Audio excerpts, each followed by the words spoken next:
And you're live, and it says you, so that's awesome. Go for it.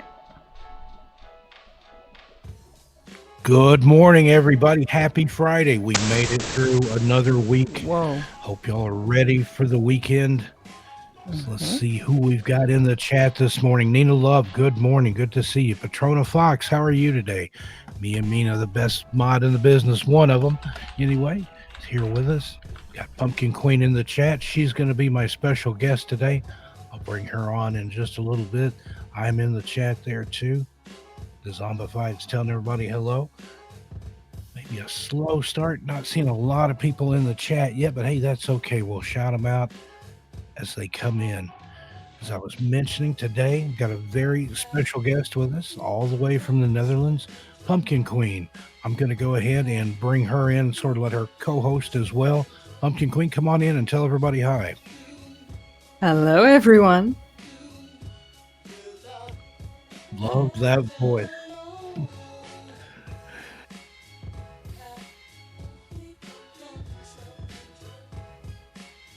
Who, me? Someone is Sarah. Yeah. How do I stop that?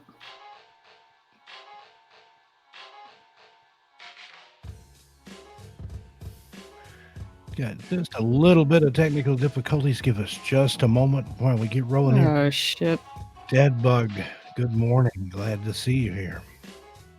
Bathsheba in the house. Another one of my great mods there.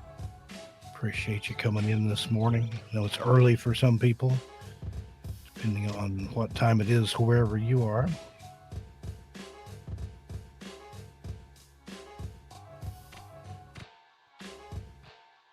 "55 days till Halloween, folks. It's going to be here before you know it.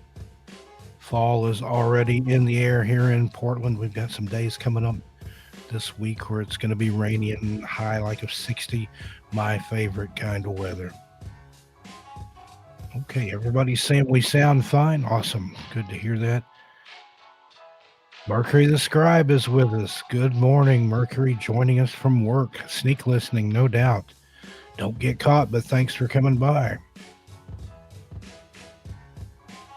And I was just telling Miss Stereo that that Spearfinger video that Mercury the Scribe did the voice of Spearfinger. Kenny did the narration. It's over 2,500 views in just a few days. And that one really blew up.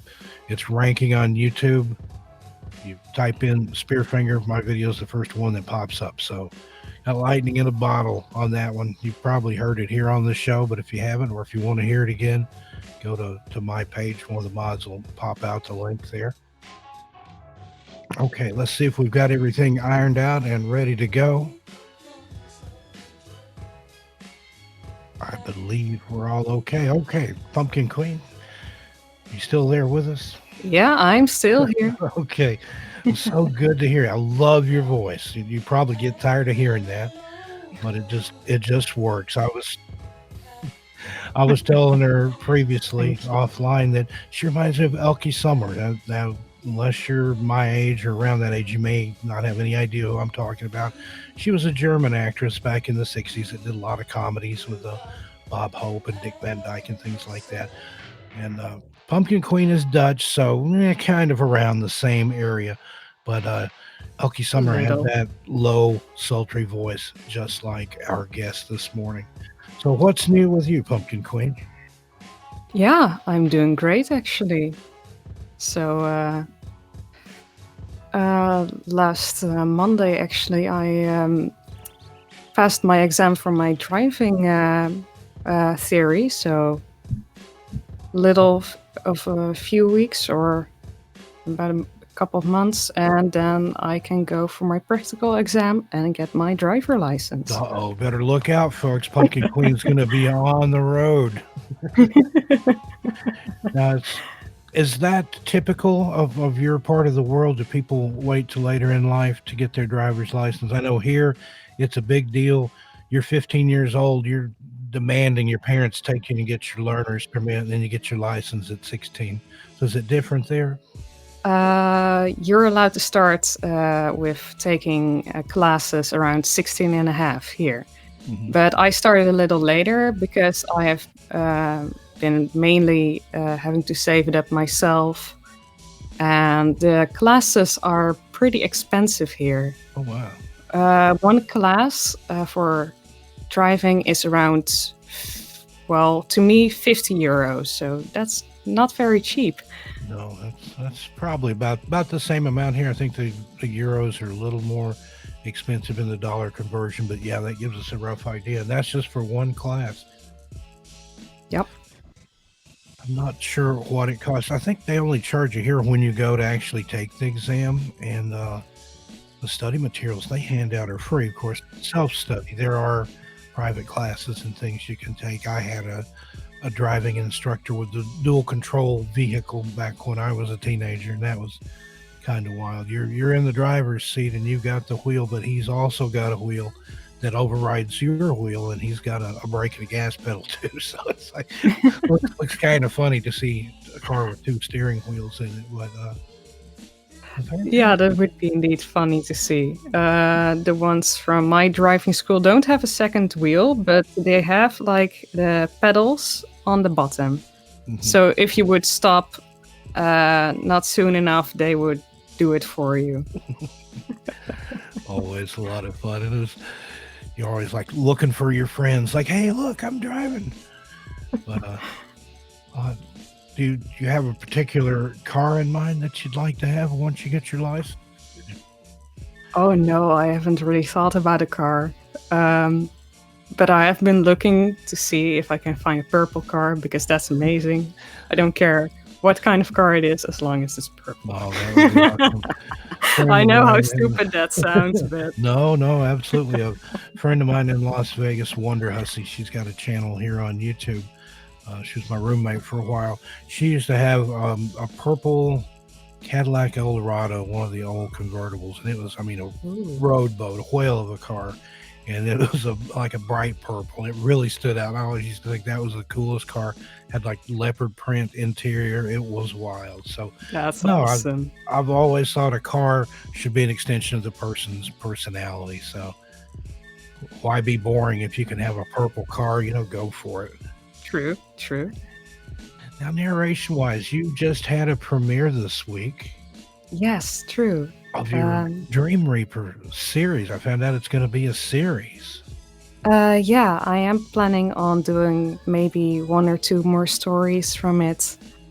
Dream Reapers is a story I've worked on a very long time, and it's about an alien species that feeds off dreams from humans. They're bound by soul, and every human would be bound by a Dream Reaper who protects them at night, but also feeds off them as like a thing in return for it, what they wouldn't know. And for every dream that has been taken, a nightmare comes back in return. And that is the thing that happens to Monty, the main character in the story Dream Reapers. He has lost his memories and he has no idea who he is or what is going on. And for some reason, for the last 2 months, he's kept having nightmares every single night. And to the point where he starts to go insane because he doesn't know when he's in the reality, the normal world where we live in, or in the dream world. And things start to mixing up, and eventually, when he does meet his Dream Reaper, he thinks that he is still in his dream world and does something so stupid that is the end of him. And I thought that would be a fun concept to work with. That's a great plot. That would make a movie. Maybe at some point we would adapt that into a film script. And I'm interested to see where you go with the series. Folks, if you haven't seen that first video, go check it out on her channel. I'll have one of the mods pop a link into the chat for Pumpkin Queen's YouTube there. So have you always been a big fan of horror films, or is that something that you found later in life, or? I think it started around my teenage years when I started to find my love for horror. First movie that I watched, first horror movie was Don't Be Afraid of the Dark. The first time I saw it, I actually was so scared that I had to turn off the lights everywhere in the house because there was a thing in the movie. These creatures would only live in the darkness because they would be scared of the lights, and that had such an impact that I started putting out the lights even though it was clearly daytime. So that was funny, also for my parents. But eventually, after that movie, I started watching more of them. Now I have to say that Dutch horror movies aren't that amazing. I have to say that. Watched a couple.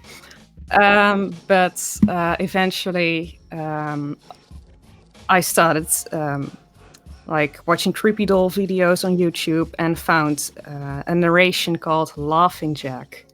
And that is how I got into the creepypasta community, and well, my love for horror expanded even more.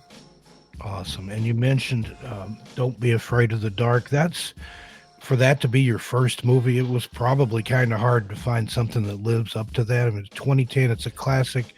Guillermo del Toro, if I'm saying that correctly. It's just amazing. And yeah, for Yes. that to be your first, it would be hard to find things that probably live up to that legacy. But there are some out there. Do you watch any of the old 80s horror movies at all? Like, Say the original Friday the 13th or Nightmare on Elm Street or. yeah, I've watched Nightmare on Elm Street, the first two parts. I did that with a friend of mine as like a thing that we would stay up all night to watch the movies, and it was a lot of fun to do.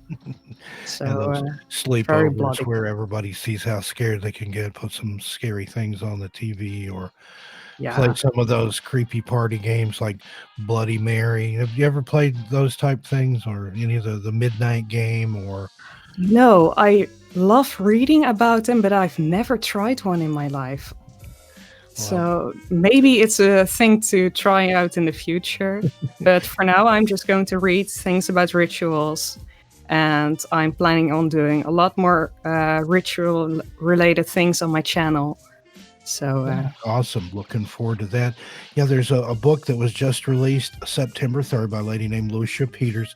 It's called Dangerous Games to Play in the Dark, a guide to summoning spirits, divining the future, and invoking the supernatural.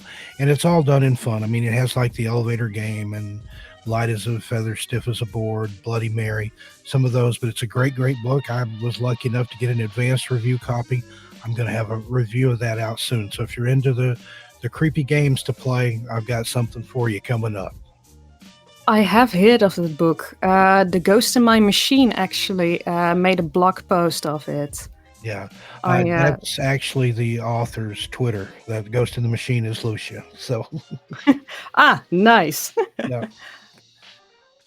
I follow their blog. It's really amazing work that they've done. She's done a lot of research, put together a great little book. It's just the right size. It's an actual, you can get it as an ebook, but I got an actual hardcover book and it's small enough like to stick in your back pocket. If I'd had this when I was a teenager, I would have been the life of every party that I ever went to because people love to get together and play those creepy games. Now, are there any legends from your part of the world there in the Netherlands that are like that are specific to your area? I know trolls, I think, tend to be big in that area, and the Fae folk. A bit, but if we talk about legends and stuff, I think things like the Flying Dutchman or the Bokkenrijders would be a big thing. Now, the Flying Dutchman, is that Der Vliegende Hollander, the famous ship that people see that sails against the wind? Yeah, it's a cursed ship. Mm-hmm.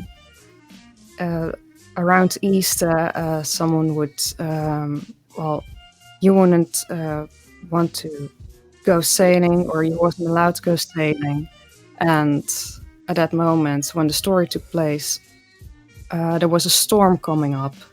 And the main character, I forgot his name at the moment, said, well, quote unquote in Dutch, storm of geen storm, weer of geen weer, Pasen of geen Pasen, ik zal varen, varen tot in de eeuwigheid. Easter or no Easter, storm or no storm, bad weather or not, I will say until eternity. Wow. And that is when the ship caught flame and became the cursed ghost ship that we know now as the Flying Dutchman. Wow, that's a great legend, and I'm familiar with that one. If you haven't heard about it, look it up. It's worth it. I'd never heard the little saying there that he said. Well, it's actually something from the Efteling. That's theme park we have here in the Netherlands. A lot of fairy tales are there where you can find it. There's like a little fairy tale forest as well with the original Grimm stories, and a couple of legends from the Netherlands are built there as well as attractions. The Flying Dutchman, of course, is a roller coaster ride that goes through the water.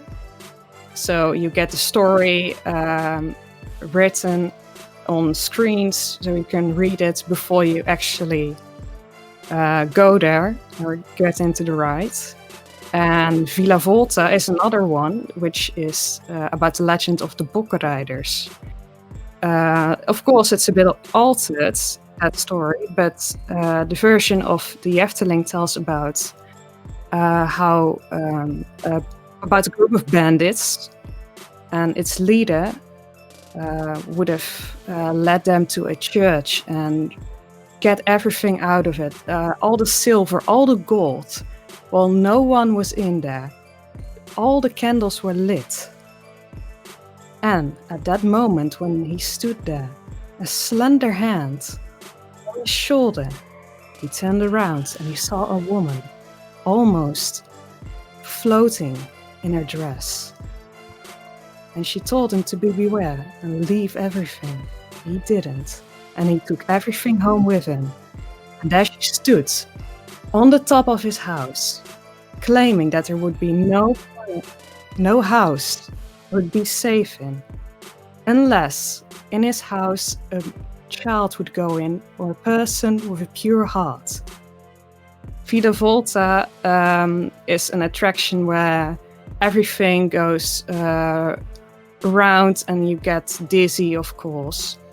And the curse that would lie upon the house and upon himself would be that everywhere he would live, the house or the place would start to, well, turn and twist, and he would have to stay there for all eternity because he would become immortal. It's a fun story, and I think it's a very fun thing most people actually don't really have heard or don't know. Yeah, I've never heard that one. Thank you for telling it. I was actually getting goosebumps listening to you tell that one there. Welcome. There, you've got the perfect voice for narration. Now, and what city is this theme park located in? It's somewhere, I believe, more south. I've got to find out because that's going on my bucket list. The next time I do a European tour, I'm going there. The Efteling stands at a place called Kaatsheuvel. Excellent. It's definitely a attraction park you should visit. It's beautiful and one of my favorite places to go to. I'll definitely have to check that out. I've been to Amsterdam, and that's about the extent of my travels in the Netherlands. I spent some time at a little place on the coast in Britain there, Clacton on Sea, and it's just like a short trip across the water there, and you're in the Netherlands. So next time I'm there, I'm gonna go check that out. I love theme parks, and then one that has legends and creepy things like that, I'm all about that. You should definitely do that. It's a beautiful park, and it's really like you're walking through the enchanted forest. Amazing. Now, I want to take a moment here and welcome some new people we've got in the chat. Unicorp's Tales, Tanya Jones herself. Glad to have you here this morning, Tanya. Good to see you as always. And let's see, I saw a couple more come in. I think we've got some new people. Sean G, Chasing the Truth. Good morning, Sean. He's one of my East Tennessee homeboys, if you will. And a little bit farther down, Morad's Haunted Adventures. Hello and welcome. I don't think I've seen you here before, but if you have been here before, welcome back. Huntress of the Unknown, good to see you. Good morning. A lot of people coming in, showing up. Be sure and smash that like button. Helps out the show. Okay, we've got a little treat here this morning I'd like to go ahead and do. Pumpkin Queen was kind enough to narrate a little story of mine, and it hasn't been released on my channel yet. Probably won't be for a couple of days anyway, but she did a really knockout job on it. Next time I'm going to get a longer story for her to narrate. Thank you. This is a little thing from one of my books. I'll get it queued up here in the background and let it play for you. It's called Voodoo Ritual, and this is narration by the Pumpkin Queen. The Voodoo Ritual. I'll tell you about something weird I came across in the woods one time in the Pocono Mountains. I was just a little kid at that time, and I was spending part of my summer vacation in the mountains with my mom and dad. We were staying in a rustic cabin way back in the hills, and I was having a grand time exploring the woods. I was raised in the city and a suburb of Philly, so it was a nice change of pace to see trees and nature. I had wandered a good distance from the cabin one day, looking for wildflowers. I was following a little trail and noticed what looked like a small cave up the hill to my left. Feeling adventurous, I climbed a steep bank to have a look inside. When I got to the area I had seen from below, I was disappointed to find that it wasn't actually a cave, but more of a hollowed out little stone ledge, about halfway up the steep embankment. Peering inside the little shelf, I was shocked to see what looked like a little handmade doll. On closer inspection, I noticed that it appeared to have been crudely fashioned from burlap, with a small shock of human-looking hair at the top and buttons for eyes. There were also straight pins sticking into it. I suddenly realized that I was looking at the voodoo doll. I had read about creepy stuff in books in the library, but I'd never seen anything like this. There were some other items on the ledge, including a mostly burnt candle, a small china saucer with some objects in it, and a piece of parchment rolled up and tied with twine. About that time, a stark realization began to creep over me. I suddenly got goose pimples all over my whole body. I had stumbled across someone's voodoo ritual. I carefully made my way back down the bank, trying hard not to leave any trace that I'd been up there, and went straight back to our cabin. For 3 more days or so we stayed in Poconos. I refused to venture out of the sight of our cabin, afraid I might have been observed, sticking my nose where it didn't belong. I even had trouble sleeping at night. Every little creak and groan of the forest sent me into spasms of fear that the voodoo priest was coming to get me. My mom and dad asked me what was wrong, and I just played sick. saying I didn't feel like going out in the woods. I was very happy when time came to go back home to Philly. I never did tell them what I found, and I've never mentioned it to another soul until now.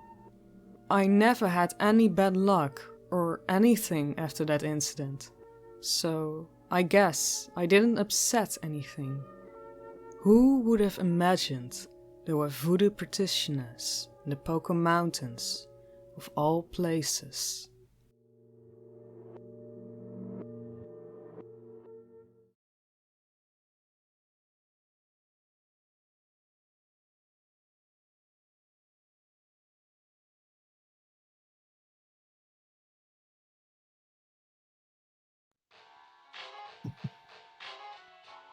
All right. How about that, folks? That was amazing narration.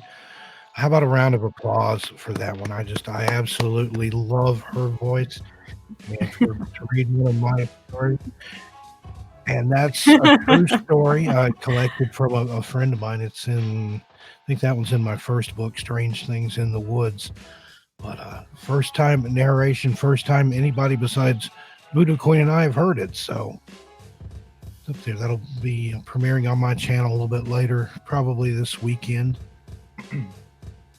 But I just wanted to ask you, as far as voodoo or any type of witchcraft or anything like that, is there any prevalence of that in the Netherlands?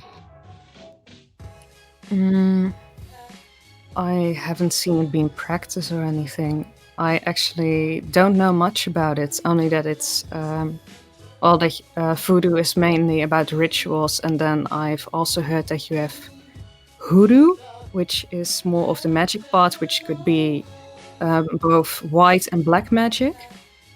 Mhm. But that's just something I found online a while back. Yeah, voodoo, came out of Africa. It's kind of a blend of the older African religions. They talk about the 7 African powers, which are their deities, and then they blended that with Catholicism once colonialism came in, and that kind of came to America. I've heard that there's more voodoo practiced in New Orleans than anywhere else in the world, including Haiti, where it's still prevalent. And then hoodoo, that's more of a southern thing. And you're right, it can be good or bad, black or white. They believe in a lot of hexing and charms and spells and floor washes and burying things under somebody's front porch to bend them to your will. It's real interesting. There's a company in California that of all places that creates a lot of hoodoo curios and things. You've got your blues musicians that talk about their mojo bag and their black cat bone and all this.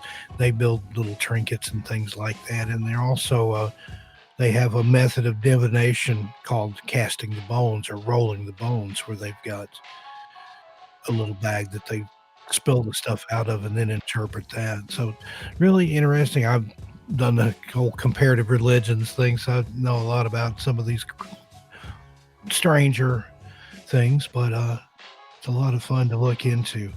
And then I know that witchcraft is Wicca and paganism. It's very prevalent in the UK.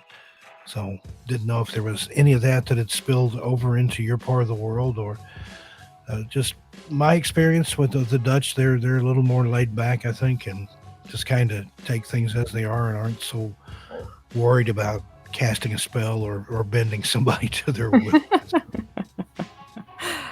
Yeah, we are indeed a bit more laid back when it comes to spells and anything. I don't really know much about that, but yeah, we tolerate it a lot more than most people. Very cool. Okay, another little shout out here. I see Slumber Reads has come into the chat. Good morning. Great to have you here with us.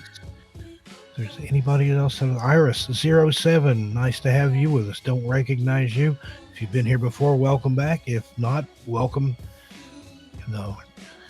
Having a little chat here with my special guest, Pumpkin Queen, a great narrator and author. You wrote that Dream Reapers. That's all you, right?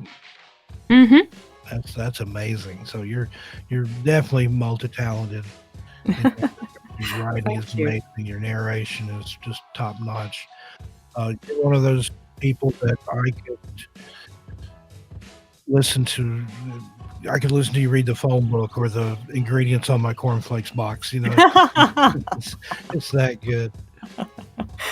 Ah, Have a question chat here. Mia Mina is asking the stories of Hans Christian Andersen, and you mentioned the Brothers Grimm too. Are there other scary fairy tales that you grew up hearing? Mostly from them. The Chinese nightingale is probably one of the most scariest ones like I've seen. Of course, because of the theme park. I don't know if you know the Chinese nightingale or the nightingale. I believe it's called just nightingale in English. Mm-hmm. In the Chinese emperor has like a nightingale that would sing for him every single day and night to help him sleep until someone comes with a gift, an handmade nightingale that would sing for him. So when he gives that gift, okay. So when he receives this gift, it's beautiful. It's, from what I remember, made out of silver, laid in with all kinds of gemstones, and it sounds beautiful. And the moment he gets this, he tells the nightingale, "You don't have to work for me anymore. I don't need you anymore because I have a gift. I have this new nightingale that will now sing for me." And then the nightingale leaves. And he's left with the fake one. The one he thinks would sound more prettier because it looks prettier. However, he turns ill. And there's no medicine that can save the emperor. Till the point where there in the story is described that demons try, or something tries to take him with him to the underworld, to the land of the dead. And the only one who tries or comes to save him is the nightingale. And after he hears the nightingale sing, he is cured. Wow, that's a great story. And I studied a lot of the original Brothers Grimm stories when I was in college, and they are very grim. They're aptly named. I mean, Snow White and some of these that we know so well, you go back and read the original, they're pretty terrifying. I think that in one of those, the witch, they heated up iron shoes until they were red hot and put them on her feet, and she danced herself to death. I mean, you're not going to see that in the Disney version. Oh, no. The Disney versions are quite kid-friendly. Though I was very surprised that in Tangled they actually healed Eugene with her tears, which is also a thing in the original story. Of course, he wasn't stabbed to death by Gothel, but he was thrown out of the window where he would be blinded, and only the tears of Rapunzel would be able to heal him. I thought it was a nice touch from the original story. So, but yeah. Awesome. And going back just a little bit, Patrona Fox says Ireland is the only place she knows that includes voodoo, and one of the queens of fairies is the only white voodoo spirit. So interesting there. Interesting indeed. And I popped a little chat in the link there to a place called LuckyMojo.com.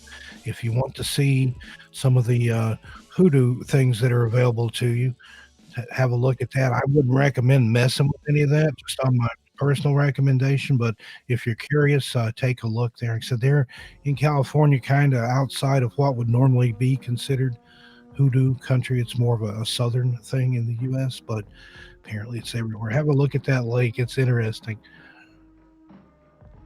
And Mia Mina says it's also interesting to see how different countries and cultures have the same or similar stories. And I think you see that. kind of shifts around. It'll be the same story with a little bit different setting and maybe different characters. Yes. And Bathsheba is asking, does Holland have any saga type lore like the Icelandic sagas? Um, I'm not sure. I haven't really heard of it. What would the Icelandic sagas be? Is what I ask now. I think it's along the lines of Vikings and some of the Viking lore. I'm not really sure either. I've studied a lot about Iceland. It's another place that I want to visit that I haven't gone yet. And that was one of the most epic trolls, if you've ever heard the story. And it's a true story, but they named Greenland that because they would want warring neighbors to think it's green and it's pretty. So we'll go there and take that place over. And it's actually covered in ice, whereas Iceland is much greener, much prettier place. So they kind of like, don't come here, go over there. It's a lot nicer. Read a lot about Iceland. They have a very, very high standard of living there. It's kind of expensive, I think, but it's definitely a place that I want to visit. Now, I know you like to travel. In fact, you just got back from 3 weeks in the south of France. That's right. What other countries have you traveled to? The only other country I've been to is Italy. I've been there twice now. Once to Rome, mainly for the culture and everything, and once to Turin. Oh, wonderful. Also, very beautiful city. Been to Rome, but I haven't been to Turin. But most places in Italy, it's impossible to take a bad picture, I found. You don't even have to look in the viewfinder. You can just point your camera and you'll get an interesting picture. Very true. Especially when walking through Rome. Around every corner, there is something to see, and that's beautiful. Mm-hmm. Like the monuments there and the just the things they built there, like even obelisks from Egypt, which was very surprising to me. Because one day I actually do want to go to Egypt, so having that little taste was amazing. Mm-hmm. Yeah, Italy is fabulous. I'd love to go back, and it was one of the few places where I felt like I could just not get up back on the plane here and just live among these people. It was that welcoming and that much fun, and there was just so much going on, and they're very artistic people, I would say. You see a lot of painters, and I think you have that in France too, particularly in Paris, the city of eternal light. There's anywhere you go in Paris, there's somebody with an easel and some paints there, painting the scene, and I love being around that type of thing. But tell us about the south of France. What was that like? That's wine country, I believe, isn't it? Yes. The south is very beautiful. I usually go to the area called the Dordogne, and that area is has a lot of nature going on. A lot of little towns that look a bit like they're from the Middle Ages. So that's utterly beautiful. But also it has a lot of caves in the area and castles. Mm-hmm. So there's a lot to do, a lot to visit, and I love going there. I've been to multiple caves throughout the years that I've gone there because I go to the same campsite every year. And it's just fascinating to see different things because for some reason, I still haven't seen them all. And it's beautiful. I've actually taken a lot of pictures of them. Don't know if I should upload them somewhere, but it's gorgeous. It really is. Yeah, maybe drop a few of them on the Discord to make everybody jealous there. Your trip to France. Hey, you got another shout out here. Sort of Rican Showcasing is in the house. Good morning, Jose. How are you today? And we got Journey Through the Gate, a paranormal podcast. One of my partners in crime, Cisco Murdoch, co-author of a book together. How are you this morning, Cisco? Glad to have you with us. And let's see here. Let's take just a little break here. We'll go do a news story, give you a chance to stand up and stretch there if you need to, Pumpkin Queen. All right. Thanks. Let's see what we've got here. Well, this morning, have a strange story of an alien-like creature that was caught off the coast of Alaska. Get that on the screen here for everyone's perusal, and we'll see what you think about this.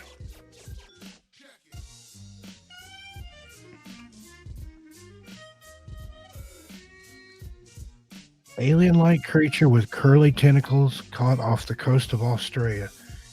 And kind of down there, it's looks almost like a cross between octopi and maybe coral or something. I don't know. It looks like something out of Lovecraft for me. I don't think it's anything I would want to eat, but Miss Stereo's whispered in my ear that it looks good to her. It looks delicious. So I don't know. Then you scroll down a little farther. There's one of the face huggers from Alien movie. That's kind of what it reminds me of. I don't know if that's compliments of Fukushima or if that's just some strange creature. Somebody had said it looked like some type of coral. So, what do you want to bet? It tastes like chicken. Stole that from Miss Stereo. You guys can't hear, but Miss Stereo and Kenny are in my ear here, and they make commentary sometime here. But, what do you think, Pumpkin Queen? Does that look like seafood that you would enjoy, or would you be afraid it would lay eggs inside you? I would definitely not eat that. It would be quite weird to have to move and wriggle while I'm eating it, but I think it's very peculiar. Whoa, that picture though.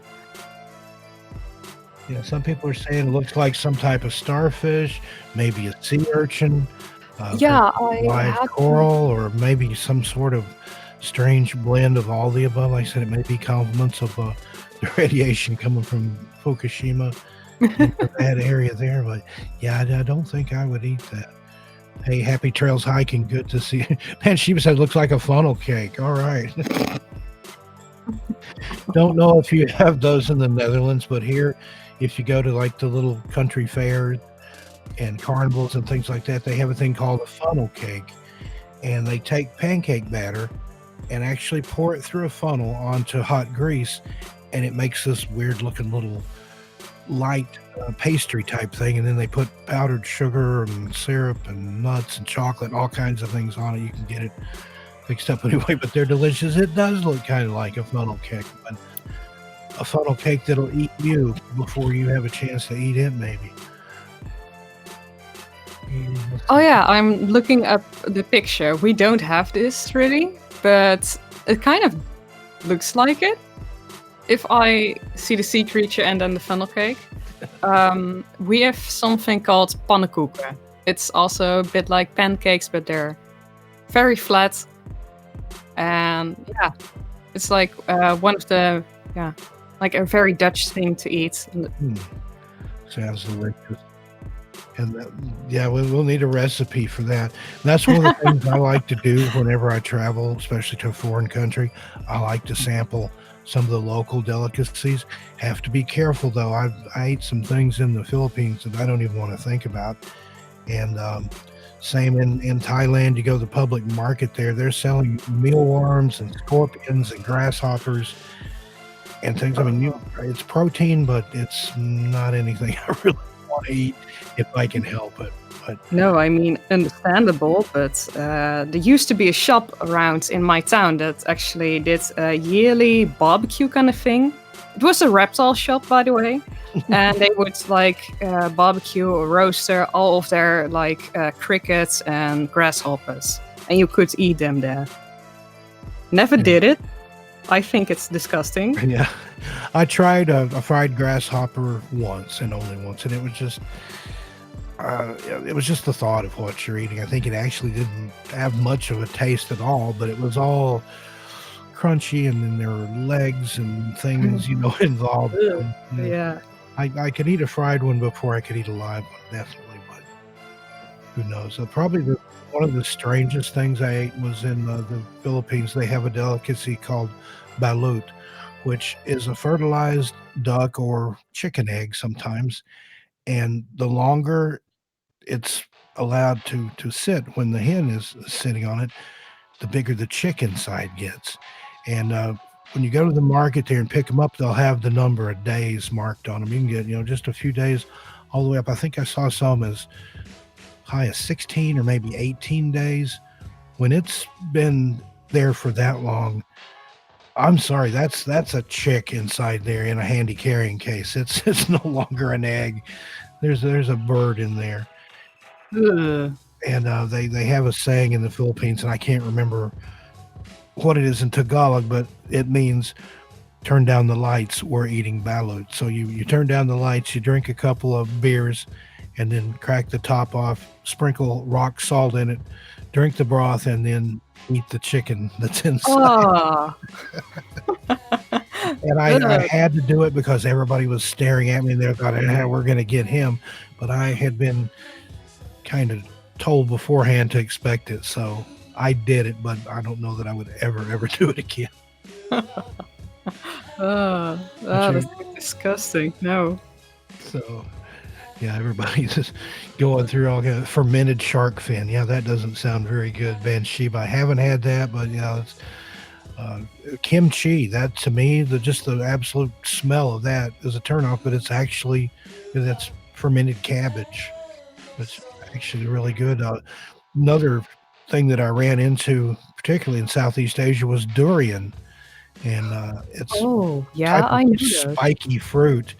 And the phrase for that one, again, I don't remember the foreign phrase, but it's smells like hell, tastes like heaven. And it does. It stinks to high heaven, but then when you cut into it, the fruit inside is almost a pudding-like consistency, and it tastes excellent if you can get past the initial smell of the outer shell there. So lots of strange things there. What's the strangest thing you've ever eaten, Pumpkin Queen? Ooh. I think kangaroo meat is the weirdest thing so far.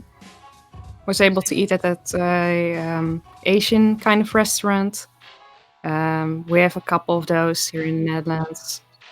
And for some reason, there was kangaroo on the menu. And my father thought, you know what, I'm going to get kangaroo. And my sister and I were looking at his plate and we're just like, well, it doesn't look that weird. And we tasted a bit, and it's not that bad, actually. I've heard it's kind of like deer meat, that it's kind of oily, kind of gamey tasting, but it's not that bad. So and that's probably, I've never had it to my knowledge, but that's probably an accurate description. I know in the South, alligator is very popular, and frog legs, of course. Crawfish, I know Miss Stereo likes crawfish, but I don't care for them myself. They're big, especially in some of the southern states, Louisiana, down in that area. They do a crawfish boil that smells good, but I don't like eating anything that looks like that. And you have to kind of crack it open at the head and then suck the insides out of it. So I'll pass. I was talking to a friend of mine the other day. We knew people in the South that eat possum. And if you've ever seen a possum, they are an opossum, to say it correctly, they look like a giant rat. Got these sharp teeth. They have a prehensile tail. They can hang by their tail. They're also marsupial. They have a pouch that they can carry their young around in. Yeah. And they're all over the place here in the U.S. You have to be careful, especially in the South, or you'll run over them. They're nocturnal, so they get out at night and they get in the road and they see a car and they freeze. And then you find them all over the roadways. But I don't think I would ever eat one. So you thought we're gonna clean up the roadkill. We're gonna serve them at the restaurant. I've known people that would go out there and get a freshly killed possum and make dinner out of it, but no, thank you for me. And somebody mentioned mud bugs. I think that's another name for, like a southern name for crawfish. And they have a thing out here on the coast of Oregon that's considered a delicacy. It's called a geoduck. It's one word, Geoduck. And just, if you don't know what it is, look it up. There's no way I would eat anything like that. It looks like a cross between some type of mussel or mollusk and a giant slug or a snail. Let's see if we can get a picture of a geoduck up on the screen. And like I said, people go out and you have to dig them out of the sand, and I think they roast them or something. I want no part of it. I'm not a real big seafood eater anyway. I love how a lot of times here we start talking food. We need to have an all food show sometime. Hey, we got Freaky Girls Right. live in the house. Thanks for joining us this morning. Jeez, those things are big. I'm looking up the pictures right now. Whoa. Now, is that something you would look at that and say, hey, I bet that tastes good? Whoa. Yeah, the people in chat are saying it's some kind of clam or it's some kind of shellfish on steroids, looks like. But said it's a delicacy here, and I'd never really heard of it. But now, when you were in France, I know one of their delicacies is escargot. Here they call that a slug or garden snail. Have you ever had escargot? No, but my sister had actually. We go every Friday to this village, and they have like food trucks everywhere where you can get fries and chicken and stuff like that. But one time there was a food truck and that sold snails. So what does my sister order? She orders snails. So I'm looking at her plate and I'm just sitting out of disgust. How can you eat that? And she looks at me without blinking, picks it up and puts it in her mouth. I'm just sitting there like, you disgust me, sister. Ugh. And I'm being informed by the chat that it's pronounced gooey duck. I have no idea. Like I said, it's an Oregon thing. I'm from Tennessee. I've only been in Oregon a few years, but here it's, like I said, considered a delicacy and people go hunt for them. But yeah, I would pass on the snails. I've been offered those. I've been at dinner parties where they had escargot as hors d'oeuvres, and I didn't care for it. Like I said, to me, it looks like a garden slug and not anything I would enjoy eating. And even caviar, as storied and famous as it is, I don't care for it. It's very, very salty, and it's, I don't know, it's like, it tastes to me like something that you shouldn't eat. Yeah. But you think about it, and I was looking at a lobster one time, and I was thinking, what was the first person that ever ate a lobster thinking, here comes the thing, it's got all these legs and feelers and giant claws. It's like, I think I'm going to eat that. And you've got to cook it because of their exoskeleton and everything. If you just bust one open, it's all gooey inside. You've got to boil it or cook it somehow. So I don't know. Interesting thing. That's the kind of stuff I stay awake and think about at night. What did the first guy that ever ate a lobster, what was he thinking? Well, we've covered food here. And like I said, that tends to be a topic that we visit often here. We've got a lot of cooks in the chat here. I know Miss Stereo likes to cook. AK Phoenix is a wonderful, wonderful cook. I've seen some amazing pictures she's put on the Discord of some of her creations. So forward to that. Okay, well, continuing on here, let's go ahead and we'll take a little commercial break here. If anybody needs to stretch or get up and dance around, we'll get to that in a minute. We'll do the Z-Horde anthem, but first I'd like to go to commercial. and tell you what's available in Dezombified's Teespring store. It's a great way to support the chat and all the fine work here that Kitty Dreadful and Miss Stereo are doing behind the scenes. Bring you these streams very often. Well, there are a couple different ways you can support the stream. You can buy a t-shirt, a mug. They've got some amazing mugs there. They're particularly proud of those mugs. They can do you a one-of-a-kind custom mug like they did for Creepy Clown Girl. Got some other designs, and I know they got some new artwork recently, so I'm hoping that'll find its way onto a mug or a t-shirt. Yeah, man, TV creation there. If you can't buy some merchandise from the Teespring store, Banshiba put the link in there for me. Thank you, Banshiba. You can always donate, PayPal or whatever. Just a couple dollars helps. Every penny earned goes back toward making the channel better for you, the Z Horde, the zombie friends. And again, this is a thankless, tiring job that they do to put these streams together day after day after day with quality content, and always finding new and great narrators and horror fiends to share with you. But if you can't do that, if you can't support the stream in a monetary fashion, you can support it by doing what you're doing now. Show up, hit the like button, share it with your friends, your neighbor's dog. Just get the word out about the Z Horde. Love what they're doing here.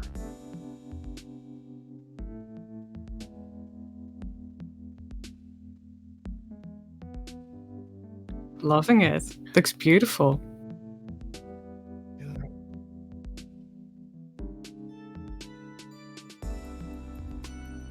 And there's the new artwork on the screen there. That's Yeah Man TV. He's done a lot of people's avatars in our community. He does just some amazing work.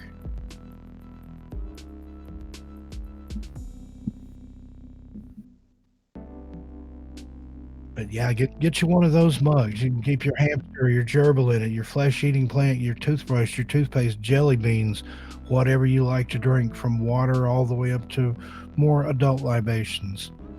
I bet your pumpkin spice latte would even taste better in one of those mugs. It's that time of year. Are you It's that time of year. Fan? Do you like pumpkin spice coffee there, Pumpkin Queen? Well, a little. I drink coffee once in a while. I'm more of a tea person, actually. I gotta have my coffee every morning, and then usually I'll have a cup in the afternoon, sometimes at night. I'm not particularly caffeine sensitive. I just like the taste, and it does give me a boost, but it doesn't keep me up. I don't sleep more than 2 or 3 hours at a time ever anyway, but I do love some coffee. And pumpkin spice, I'll have a latte probably when they first bring it out during the season. I'll have a cup or two of it, and then I'm kind of done. I like the peppermint lattes that they do closer to Christmas time. Those are my particular favorites. Sound good? You mentioned tea there. What kind of tea do you like to drink? Are you a gunpowder girl, or you like the black teas, or green tea? My favorite type of tea is rooibos, as it is called. And besides that, mainly things like caramel or fruit flavored. So yeah. Or jasmine tea, also really nice, especially if you put honey and stuff in it. Excuse me, when I was in the UK, tea is a big deal over there. You want to be ready for tea time. And I've noticed a lot of people drink a brand called PG Tips over there, which is from India, I believe. And that was popular. And of course, you've got the Earl Grey and some of the English breakfast teas and things, but there's a lot of tea connoisseurs there, and loved going to a tea time tea service, and having a lot of fun. We have a lot of tea houses here in Portland, but they tend to be more of the Asian variety. But we have some that have a large variety of stuff, like in jars, and you have to go and pick out the one you want, and they steep it for you. It's just loose tea, and you can sniff it and look at it and decide which one you want to try. But Some amazing stuff there. But yeah, Oh, get your that's mug, nice. make you some tea, whatever you like to drink, you can drink it out of that. And we were even talking the other day, we had Goblin Princess Keo on from Scotland, and she was saying that that'd be a good mug to take to the pub with you and drink a few Guinnesses out of it, and then you could break it over somebody's head if you had to. So.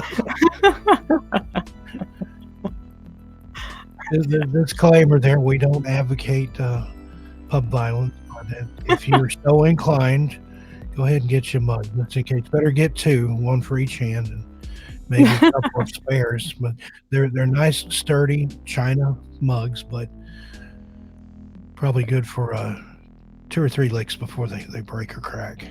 Not recommended for fighting with. When we're lovers, not fighters here. But like I said, if worse comes to worse, you can fight your way out of the football hooligans with a Dezombified mug there. All right, we'll go ahead and do the 7th inning stretch here. If you're new here, we have a little thing we like to do. It's our zombie anthem, the Z-Horde anthem, put together by Kenny Dreadful there, the Puerto Rican Prince of Poetry. So get up, stretch, dance around, shake it out.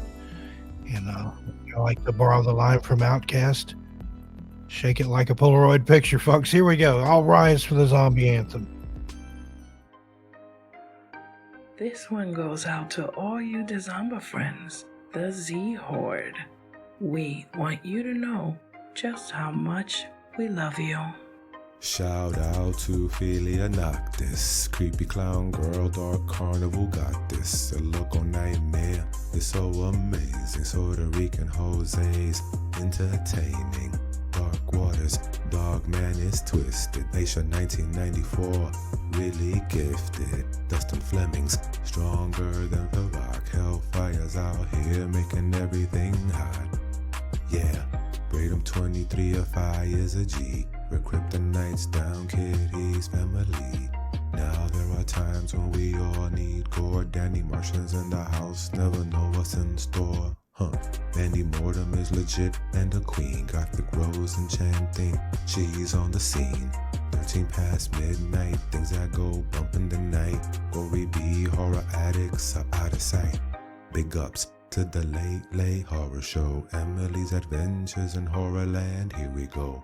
And you know we gotta keep them dice rolling. MD Who Entertainment, she's been chosen.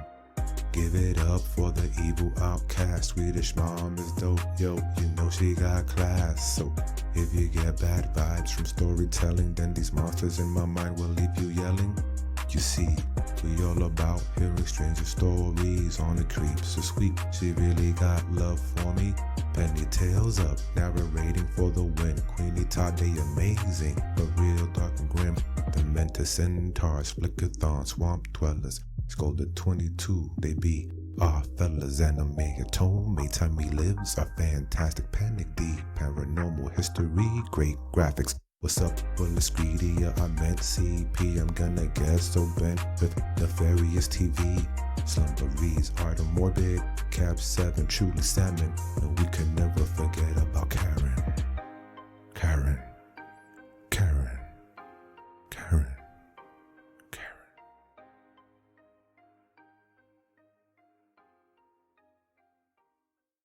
And just like last time, that was fun.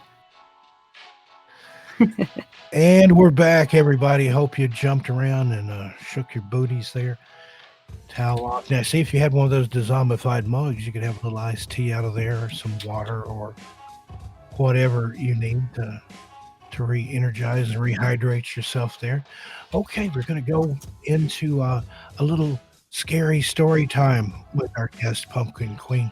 We're going to put up a little spooky background for her here. She's going to come back in and tell us another little story of some sort. I don't know exactly what she's going to do, but I know it'll be good. All right, I'm back. Take it away. All right, so a couple of months back, Like I'm sitting on the couch, my father is watching Star Trek, and I'm listening mainly to music on my phone. And for some reason, I start to hear this extra, what's it called, instrument that shouldn't be part of like the song. Skillet, which is something I mainly listen to, has of course the main things for the bands, like a guitar, drums, and everything, but also the violin. And for some reason, there appeared a piano.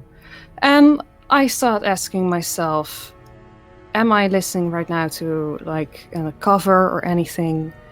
And I thought, you know what, maybe it's just from the TV. I keep ignoring it.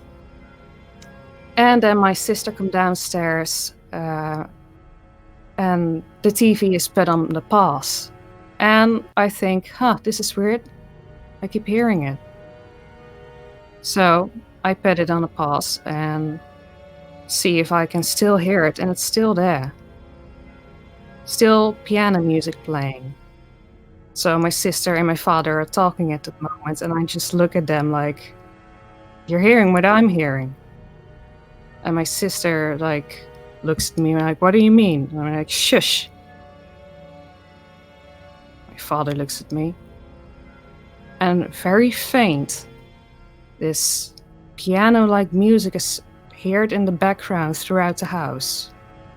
And my father thinks of it like maybe the neighbor is listening or watching a movie or something. But from all I know, I thought like, why? Maybe he's like working or anything, because he does works during the night a lot.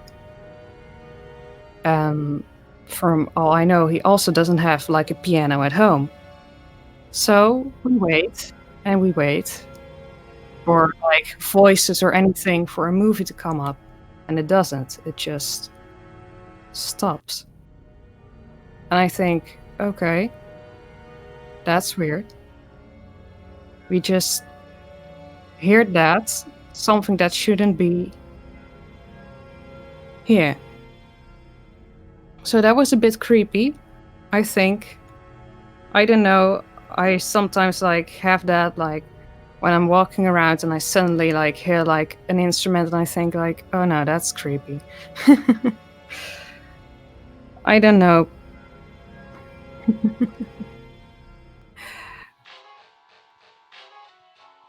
Wow, that was a creepy story there. You know, I've had that happen before. I've heard music, and if it's somewhere where you're not expecting to hear music, it's really strange. I've done that before where I've heard music in the house when there was nothing playing. There's a park in East Tennessee where on a summer's day you can sit in your car with the windows cracked just a little bit, and you can hear what sounds like somebody playing a flute in the park, and they've heard it there for years and years.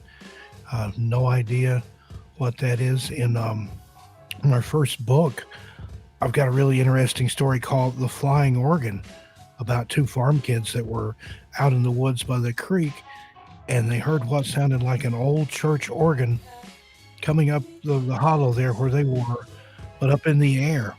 Clear day, they couldn't see anything. They heard it pass over them, still playing music, nothing in sight, and then it went on up the ridge and out of hearing. Never saw a thing. They could hear the music playing plainly, didn't recognize the tune, but they could tell it was an actual piece of music. No explanation for that. And this was probably back in the late 1920s, early 1930s. So weird. That's strange. Very creepy indeed. But, you know, and I think that by the same token, that's like a place that you're used to being in the daylight or when it's well lit, automatically becomes scary when it's dark. Like if you've ever been in a school after hours, shall we say. My friend and I used to go and sneak in their old elementary school. There's just something scary about it because it's quiet and it's dark and you're used to kids running around and screaming their heads off and stuff, and it takes on a whole different feeling.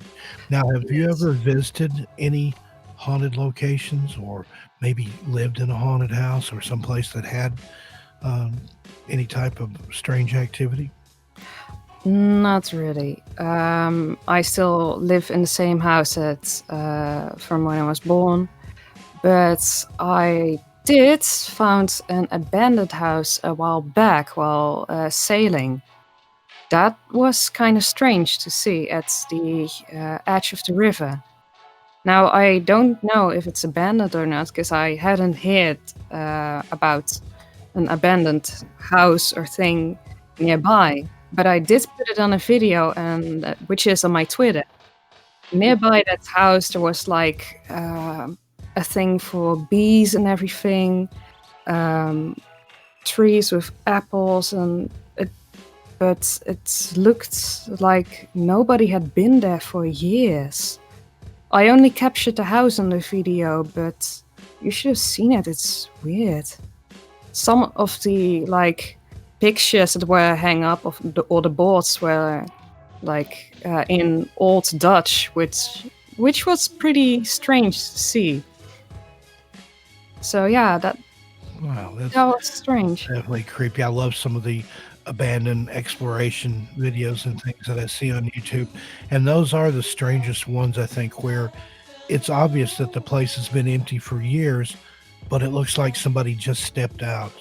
There'll still be plates on the table or maybe clothing laid out on the bed. And you wonder what happened to people. What were the circumstances? Did they die suddenly? Did they have to run out in the middle of the night? Just strange. And sometimes the calendar will be from 30 years ago that's still hanging on the wall. It's like very, Yeah. very odd feeling.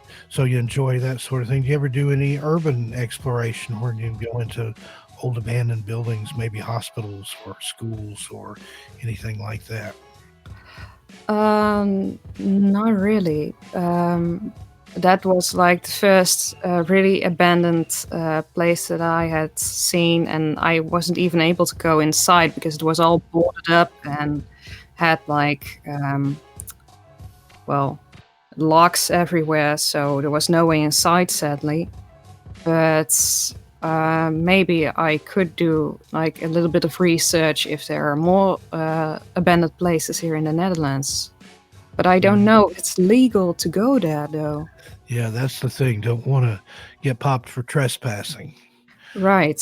And So, there's, of course, the danger if there are any, like, well, criminals or drug dealers that are stationed there. So, because it's abandoned. So, you, of absolutely. course, have to be careful when you go there. Yeah. Which Yeah, I is, would give you that caveat. Be careful, but if you do go, I want to see the videos. yeah, definitely, definitely. All right. Well, we're going to start wrapping it up here. Zombie Queen, thank you. You've been a wonderful guest. You're just so lovely and talented. And the voice, oh my God, I can't fangirl enough over your voice. And as everybody here can probably tell you, I'm a sucker for a foreign accent. A lot of my guests tend to be from other countries, even Canada. I love Canadian accents, but yours tops the list. Thank you. Thank you, Steven. Perfect for narration, and especially for the type of narration you do. You can get kind of that just when you were telling the story earlier relating the legend there from the theme park. I'm sitting here and the hairs are standing up on my arm. Just your voice has that kind of power. But we appreciate you coming in today. I understand it's back for school to you starting next week. For those of you that don't know, not only is she lovely, talented, and a wonderful narrator, she's also a genius. This lady is an organic chemist. How about that? Yep. 2 more years to go, and then I'm qualified to work. So that'd be awesome.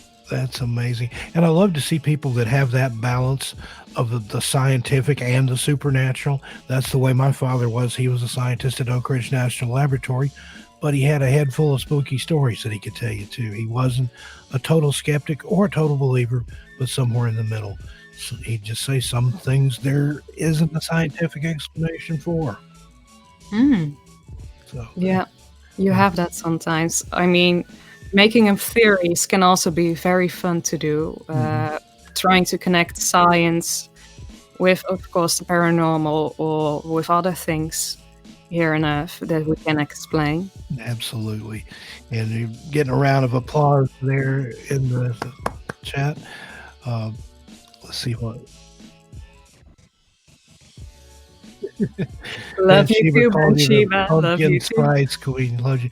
Let's go ahead and bring Kenny Dreadful and Miss Stereo in. Let them say hello to everybody and to our guest here, and then we're wrapping. Good morning, Horde Nation. What's going on? I'm Kenny Dreadful, baby.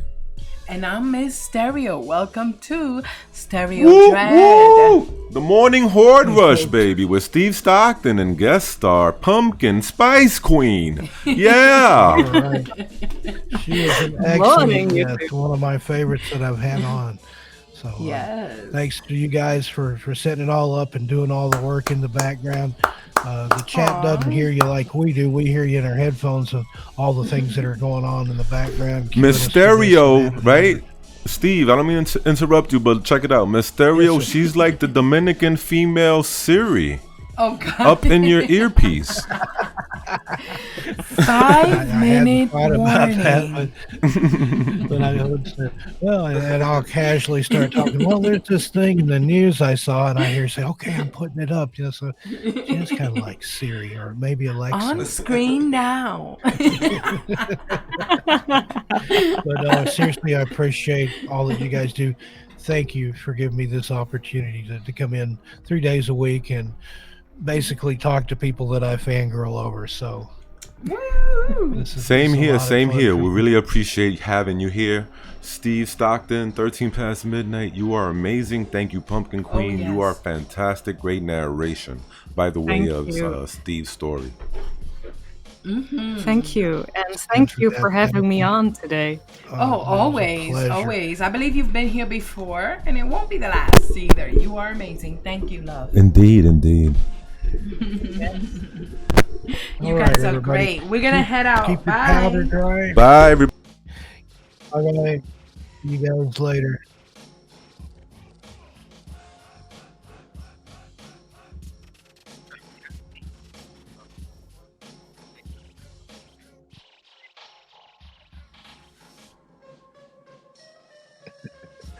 Yeah, don't stay tuned for the morning horde rush coming up there. That's in about 45 minutes or so, I believe. 2 p.m. Eastern, 11 a.m. Pacific. Again, thank you to my guest, the Pumpkin Queen of Halloween, Pumpkin Spice Queen. Now she's been given a new sobriquet there, and Well, I'm everybody- loving the new nickname. Good deal. Well, thanks again, everybody. Keep your powder dry, and as Homicide like to say, watch your six. And we'll see you soon. This weekend, I've got a premiere coming from that story that Pumpkin Queen did for me. Next week, I've got some exciting new guests, including next Friday. It's Friday the 13th. I'm going to have a special stream on superstitions, so be sure and join us. And then tonight, Dezombified has the Dark Duchess. And let's see, what time is that tonight? That is Duchess Dark. I said it the wrong way. That's at 9 p.m. Eastern Time. So stay tuned, everybody. Otherwise, I'm Steve Stockton, and I am out of here. Have a great weekend, everyone.